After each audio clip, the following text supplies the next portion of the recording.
Thank you for being with us today. Thank you a lot. COVID-19 gave, if that's even possible, more prominence to big tech companies, from e-commerce to online classes.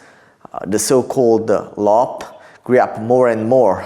Amazon is even launching its own pharmacy store. Are TSA and DMA a way to react to this oligopoly? Yes, it is. You cannot just open another store and then closing for others who want to have the same kind of business. You have to remain open, because otherwise it will be impossible for others to compete. So the idea is to say to gatekeepers, these are the things you have to do, and these are the things that you can't do. Because otherwise it will not be our democracy who decides, it's then our future is just decided in boardrooms. You say that this oligopoly is a threat to our democracy. Where do you think it can go so far, this threat? Well, digital technology is amazing in so many ways, but it also completely changes how sort of economic dynamics work. Because once you're big, your costs are minimal, and you have the benefit of network effects. And also you can direct things, very precisely targeted to each and every one of us. I may get ads that you never see. And if they are political, well, then our public debate just dies out, because I have my own reality and you have your own reality, and we never really meet except for confrontation. And democracy is not just about confrontation, it's also about finding solutions to problems that we find that we have in common. Yes, one of the problems UE has in common now is get rid of this COVID-19, to get over it. And the big project that it was launched is Next Generation Europe. That is not just about the money, but also about the future of Europe is going to be. What do you think? How's going to be the digital future of Europe? How do you see it? Well, the thing is that digital Europe is not just digital everywhere. It is to figure out how to make best use of it. How can we make education better by using digital tools, but still, having the ambition that education is also about coming together, having inspiring teachers, feeling that you belong to a physical place.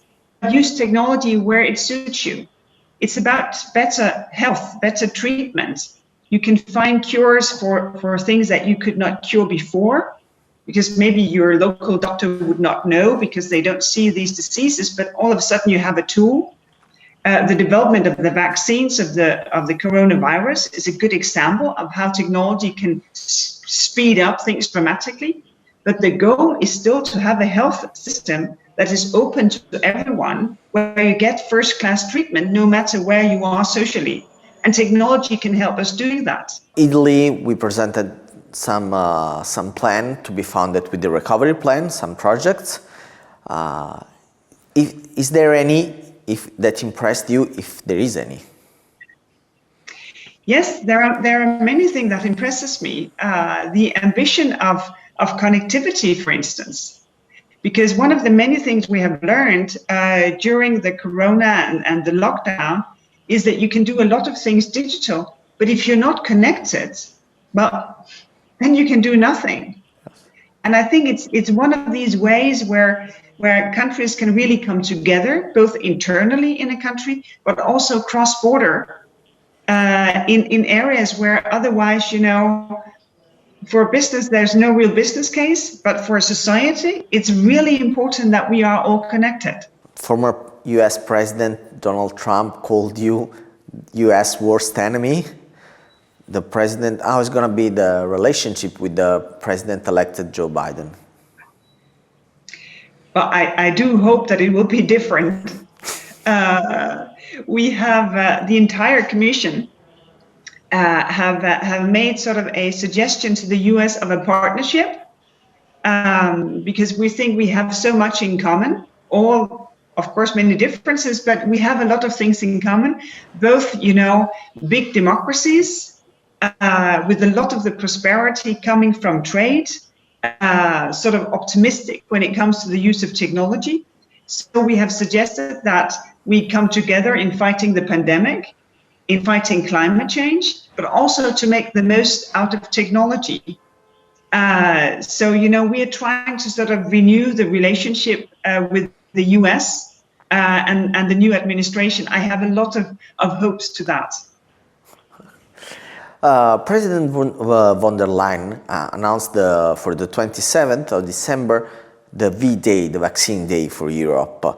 How do you think the UE reacted to the pandemic?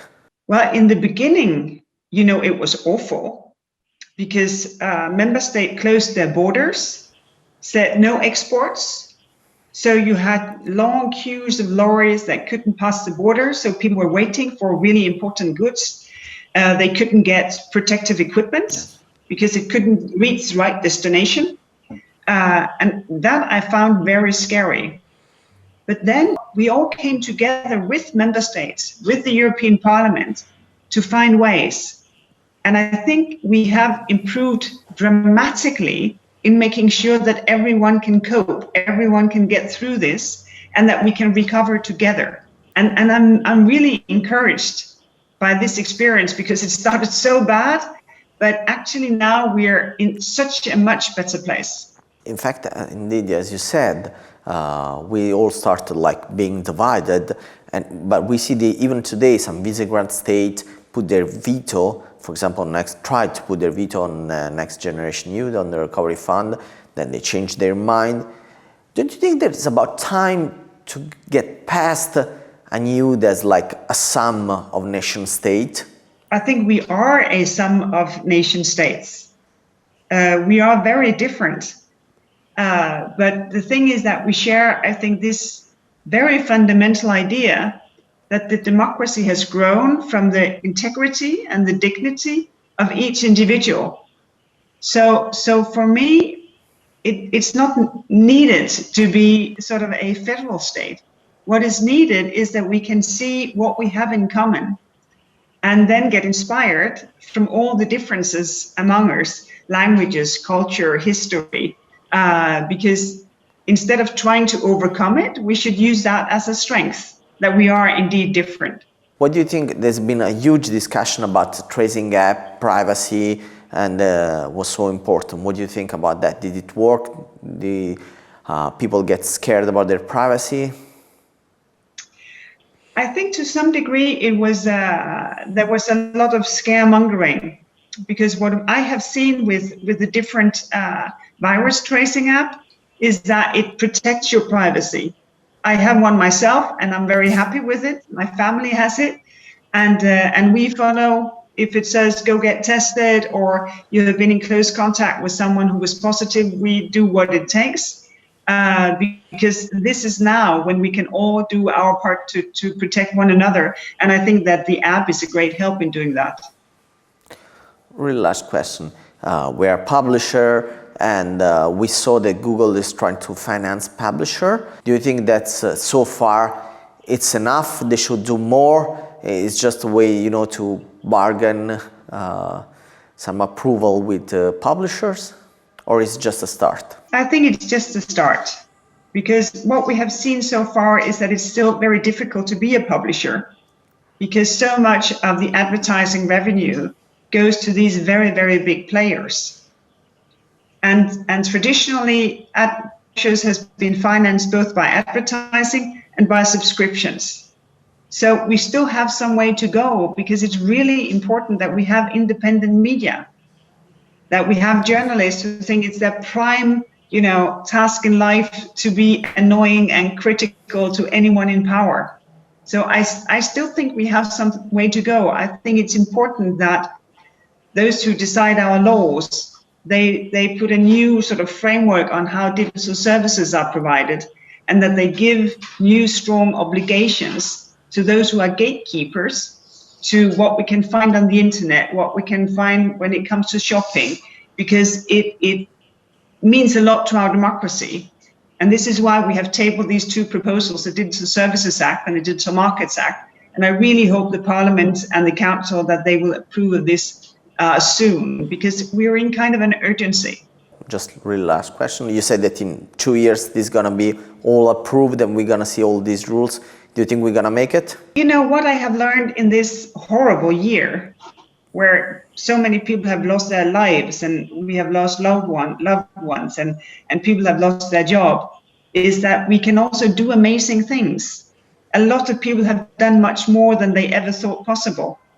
And here, I think, if we have learned this from the Corona times, that we can do much more than we think, then we can also do this. Thank you, Vice President. Thank you for being with us today. It was a pleasure. Thank you very much. And I wish you a Merry Christmas. Thank you. Merry Christmas to you too.